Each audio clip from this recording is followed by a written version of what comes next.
todos, sou Luiz Rodrigues, gestor de crédito da Quartas, e estou aqui para falar sobre o fundo Quartas Renda Fixa Crédito Privado.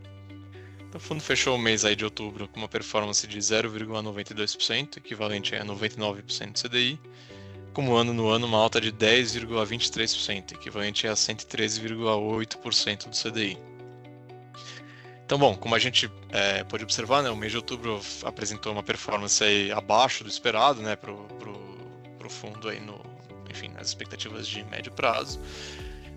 Isso dá-se muito em função de uma realização, né, do movimento muito forte de fechamento de spreads que a gente acompanhou aí ao longo de todo o ano de 2024 e, enfim, movimento esse que começou lá no meio de 2023, tá? Então, mais de um ano aí de movimento ininterrupto de fechamento de spread. Agora, no mês de outubro, a gente viu, depois, né, do período de estabilidade um pouco maior, uma pequena correção, tá? Que fez com que o efeito, né, marcação a mercado, então os efeitos de ganho de capital fossem negativos, mas enfim, fossem mais que compensados pelo próprio carrego dos papéis, tá? Então no fim a gente viu o fundo aí rodando praticamente no CDI. Então acho que essa é a maneira como foi construído. A gente não tem nenhum nome em destaque, enfim, para que tenha prejudicado a performance. Foi mais realmente uma questão do mercado como um todo, trazendo um pouco dessa correção de spread. Acho que é um movimento que a gente vem falando já faz algum tempo, tá? Quando a gente olha do lado do fundamento, a gente continua positivo, tá, para os ativos high grade. Então a gente continua vendo as empresas reportando bons números, os bons resultados, a alavancagem controlada, enfim, tudo isso que a gente tem falado.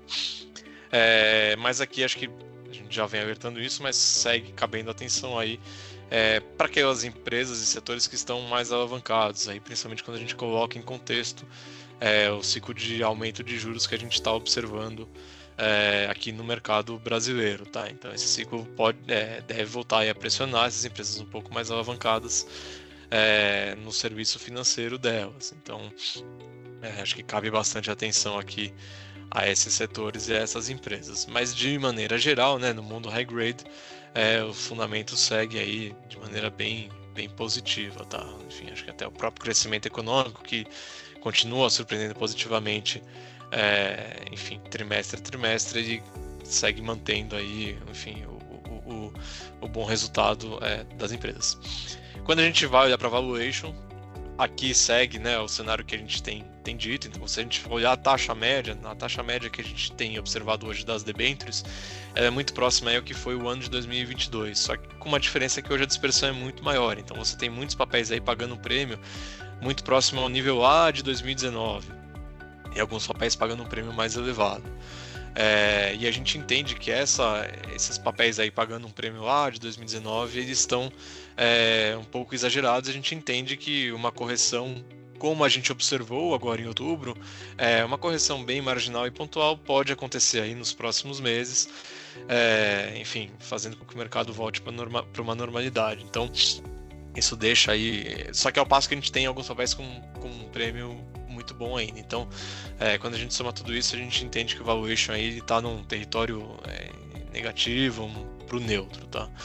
E o fator técnico, ele segue aí positivo. A gente continua vendo influxo para os fundos de crédito, e esse fluxo deve continuar.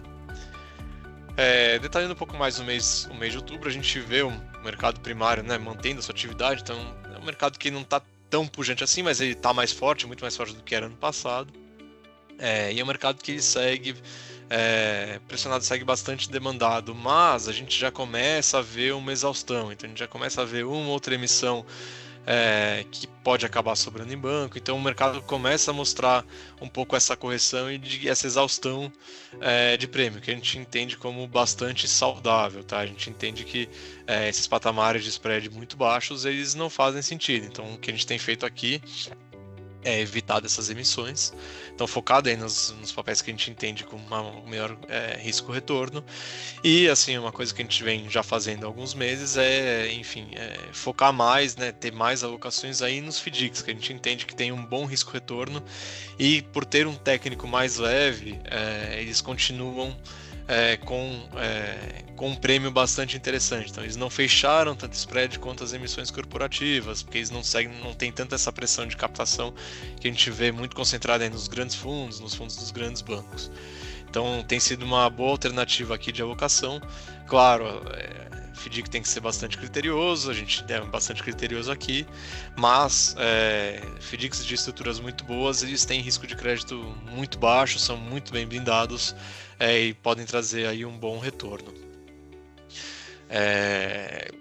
Cabe destaque aqui também ainda o mercado de papéis incentivados, né? Esse mercado continua também bastante pressionado, a gente vê enfim, o spread desses papéis aí próximo ao nível das NTNBs.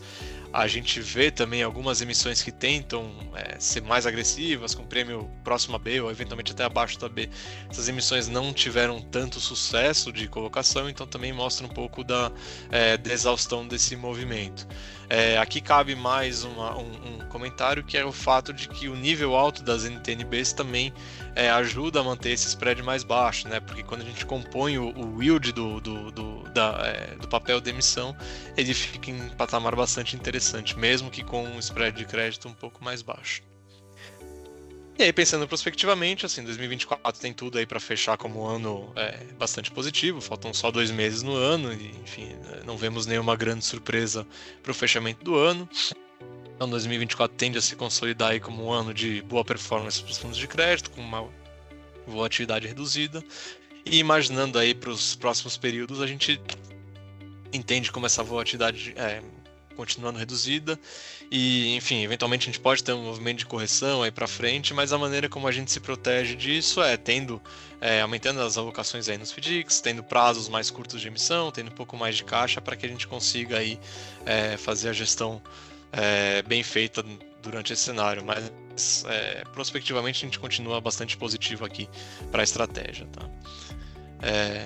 É isso, qualquer dúvida estamos à disposição.